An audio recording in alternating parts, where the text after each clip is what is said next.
Hah? Gunung Lawu angker? Masa?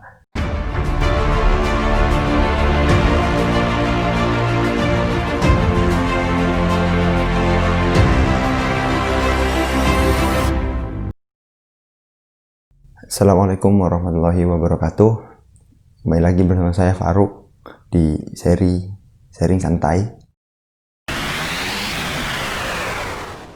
Nah, pada kesempatan kali ini aku mau bahas seberapa angker sih Gunung Lawu gitu kan, menurut pengalaman pribadiku. Mungkin teman-teman udah pernah baca tentang cerita raja terakhir dari Majapahit, yaitu Prabu Jaya yang hilang di Gunung Lawu.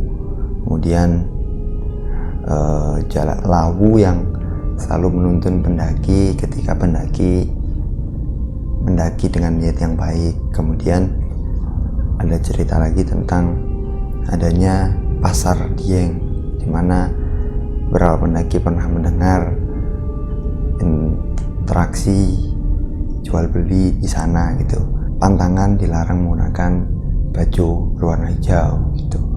Nah, sebenarnya menurut pengalaman pribadi ya, selama beberapa kali saya mendaki Gunung Lawu ini, alhamdulillahnya gak pernah menemui hal mistis yang begitu begitu mencekam atau begitu menakutkan.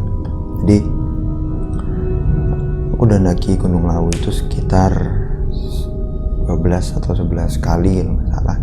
Nah, itu semua kejadian hal-hal yang pernah terjadi sama aku ketika mendaki Gunung Lawu itu ketika awal-awal. Jadi menurutku waktu itu memang aku belum banyak ilmu tentang pendakian, belum banyak ilmu tentang aturan-aturan di gunung. Jadi kejadian-kejadian aneh itu memang muncul ketika dulu masih awal-awal baru mendaki.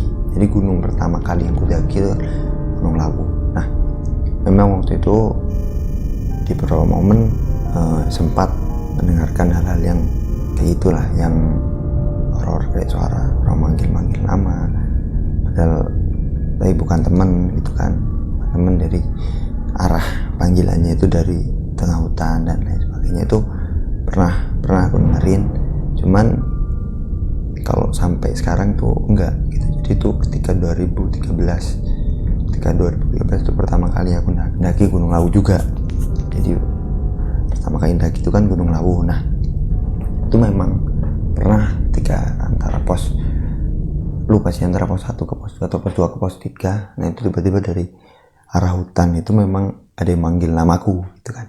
Itu pertama ya kirain temen, tapi kok arahnya dari hutan. Nah, itu terus akhirnya tak abain, gak terlalu tak pikirin gitu kan. Toh waktu itu aku juga belum tahu ada cerita-cerita horor di Gunung Lawu atau cerita-cerita mistis di Gunung Lawu. Jadi aku santai waktu mendaki itu. Jadi kayak, nah paling pantulan orang teriak gitu kan. Terus akhirnya percaya nggak percaya, akhirnya memilih nggak percaya waktu itu kan. Akhirnya turun. Ketika pendakian selanjutnya ini, pendakian pertama itu aku lewat Cemoro Sewu. Nah, pendakian yang kedua Gunung Lawu ini lewat Cemoro Kandang. Dan ini yang benar-benar aku ngerasain bahwa apa sih yang bikin sebenarnya kejadian-kejadian buruk itu terjadi gitu. Jadi berangkat waktu itu aku nggak izin. Jadi sekolahku dulu boarding school gitu kan, mondok, kabur dari pondok dengan izin survei sekolah gitu kan, izin kabur dari pondok terus keluar. Nah, ketika mendaki pertama memang ya masih peralatan tuh masih seadanya gitu kan. Terus kemudian sebenarnya yang buat pendakian ini begitu mengerikan atau itu pengalaman pertama sih, tersesat di hutan. Nah, apa sih sebenarnya yang bikin tersesat waktu itu? Pertama memang waktu berangkat itu tadi kabur, nggak izin orang tua, terutama izinnya ngasal kan, izinnya survei sekolah ternyata cabut kaki. Terus yang ketiga memang kesombongan gitu. Jadi memang waktu itu aku udah pernah mendaki Lawu dan akhirnya merasa udah keren, udah gagah, dan merasa udah tahu semuanya tentang Gunung Lawu. Padahal ya baru dikit gitu, baru menit kedua gitu. Akhirnya berjalan dari pos base camp menuju pos 1 masih aman. Nah, mulai dari pos 1 menuju pos 2. Nah, ini jadi entah kenapa kenapa waktu itu kita milih jalan yang turun. Jadi ada beberapa simpangan di jalur Cemoro Kandang ini, kita milih yang turun. Nah ternyata jalan yang turun ini benar-benar mentok gitu, turunnya ke jurang. Dan jalannya yang waktu itu kita jalan itu benar-benar curam, yang sebenarnya nggak terlalu curam ya, cuman melipir banget sama jurang sebelah. Kalau berangkat ya berarti sebelah kanan, waktu pulang sebelah, waktu arah yang ke base camp itu berarti sebelah kiri. Nah itu benar-benar curam dan susah gitu buat balik. Akhirnya kita milih berhenti sebentar, kayak berpikir. Nah tiba-tiba tuh nggak tahu pokoknya dari arah seberang itu ada kera gitu, kera besar banget tuh loncat ke arah kita, deketin kita. Nah dari situ nih mulai panik. Akhirnya kita beraniin buat nyasakin. Jadi waktu itu kita nggak bawa pisau, akhirnya kita cuma pakai tangan seadanya itu dengan patokan bahwa di situ ada pohon besar. Nah itu kita arahnya ke sana gitu. Setelah jalan ke sana, kita sampai di pohon itu. Nah alhamdulillahnya gak jauh dari situ kita ketemu lagi sama trek perjalanan. Yang kagetnya setelah kita nyasar, kita nggak ngelewatin pos 2, jadi kita langsung tembus pos 3 gitu. Entah kenapa waktu itu kita tuh nyampe nya di pos 3 gitu. Kan tadi perasaan jalan ke pos 2 tapi kok nyampe nya ke pos 3. Ya pertama bersyukur ke skip gitu, walaupun kita sekitar 1 jam atau 2 jam ya gitu di situ, berhenti sekitar 2 jam. Akhirnya lanjut pos 3, pos 4 aman. Nah di pos 4 ini benar-benar cuaca itu aneh banget, tiba-tiba cerah, tiba-tiba gelap, tiba-tiba cerah lagi, tiba gelap. Terus sekitar jam asar lah kalau nggak salah, sekitar asar di sana, jam 3-an sore gitu kan. Nah waktu itu ini bener-bener momen kesompralan kami waktu itu kan. Jadi bener-bener waktu itu ada kan di pos 4 tuh banyak ini ya, in memoriam kalau di pos Cemoro Kandang. Jadi tempat pendaki-pendaki bersemayam lah gitu bahasanya. Pokoknya di sana banyak kayak tanda-tanda bahwa pendaki si A pernah menghilang, pernah mendaki di Gunung Lawu, terus di situ ditaruh kayak tanda gitu, in memoriam lah kalau teman-teman pendaki tahu kan.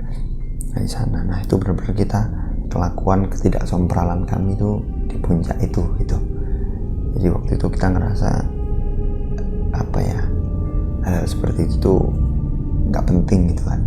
Akhirnya salah satu dari kami itu yang sudah sajen gitu kan, itu bener-bener kita gak sopan banget sih. Jadi kita ngambil ada telur kan, kita lempar ke in memoriamnya di sana. Apaan nih, nggak percaya kayak gini nih gitu kan. Terus kayaknya nah dari situ tiba-tiba langit itu gelap lagi dan bener-bener cekam gitu kan. Ya tentu langsung turun hujan dan kabut tebel gitu kan. Akhirnya bingung kan, mau lanjut tuh kayak nggak ada orang dan bener-bener kita nggak nemuin pendaki sama sekali gitu. Akhirnya kita di pos 4 tuh sendiri nunggu mulai agak reda gitu kan. Akhirnya setelah itu mulai agak cerah tuh kita beraniin jalan sekitar mau maghrib apa ya, mau jam 5-an lah gitu, kita mulai jalan lagi. Terus waktu cerah, nah tiba-tiba kita jalan nih kabut lagi gitu. Entah memang waktu itu cuacanya memang seperti itu atau nggak tahu kenapa, pokoknya labil sekali. Walaupun kita berangkat tuh benar-benar cerah tuh. Akhirnya kita sampai di Boyem sekitar habis maghrib lah. Sekitar habis maghrib itu kita sampai di Boyem. Nah dan Boyem ini sama nih, kita juga melakukan hal yang nggak sopan lagi gitu. Jadi ketika di Boyem kita ngobrol sama Boyemnya, terus salah dari temen tuh niatnya bercanda sih gitu, kayak tanya, Boyem pasar setan di mana ya kan. Terus Boyem ngomong, ya mas arah tower gitu kan. Waktu itu pendakian cuma Ceto itu belum seramai sekarang gitu. Akhirnya itu jam 10 malam kalau nggak salah kita mesen pecel ke Boyem kan. Dari temen tuh ngetuk gitu sama, piye meh rono saiki, gimana mau kesana sekarang 10 malam. Nah, terus dari situ Mbok Yem ini jawabnya dengan nada tinggi gitu. Iya Thomas, kita yang orang sini, tapi itu pakai bahasa Jawa, kita yang orang sini tuh kadang juga tersesat loh jalan ke sana. Apalagi sampean yang hitungannya pendatang lah gitu loh. Kalian gak usah neko-neko gitu kan. Terus dari situ ya walaupun niat teman saya bercanda, tapi nggak tahu kenapa firasat gak enak gitu kan dan gitu. Ya, akhirnya setelah itu kita mesti setelah makan pecel kita mesti istirahat. Nah bener, besok paginya cerah tuh, jadi kita keluar tenda tuh, keluar waktu itu kita nginepnya di Mbok Yem ya, nggak mau tenda, nginepnya di Mbok Yem. Nah keluar dari Mbok Yem itu cerah tuh sampai atas. Bener-bener kita ngerasa kualatnya di sana sih. Bener-bener kita kabutnya tebel banget, terus puncak itu nggak kelihatan apa-apa dan bener-bener jarak pandang tuh pendek banget. Kayak kita moto ya nunggu kabutnya lewat gitu kan. Nah, akhirnya setelah mendaki itu aku mengambil banyak pelajaran ya, bahwa pada akhirnya mungkin bukan hal-hal entah ini ya, aku sendiri nggak terlalu percaya gitu hal-hal mistis, cuman intinya bahwa ketidaksopanan ketika mendaki itu, kesombongan ketika mendaki itu justru yang menutupi jalan kita menuju ke arah yang bener gitu. Akhirnya tadi hal-hal buruk terjadi dan ya mungkin karena kesombongan kami, ketidaksopanan kami di sana ketika kita mendaki di gunung gitu. Jadi mungkin itu hal-hal mistis yang salah satunya pernah kita rasain di Gunung Lawu dan itu benar-benar mencekam buat kami itu. Nah, mungkin buat teman-teman yang pertama kali mendaki, tolonglah gak usah merasa keren, sombong, gak usah merasa tahu semuanya gitu, bahwa intinya ketika kita mendaki adalah kita sedang berjalan, kita sedang berada di rumah orang gitu. Gimana kita menjaga sopan santun, attitude kita dan gak merasa sombong di rumah orang gitu. Jadi itu aja teman-teman. Ketika ada yang bermanfaat silahkan diambil, ketika ada banyak kesalahan tuh datangnya dari saya sendiri. Terima kasih udah mendengarkan. Sekian dari saya. Wassalamualaikum warahmatullahi wabarakatuh.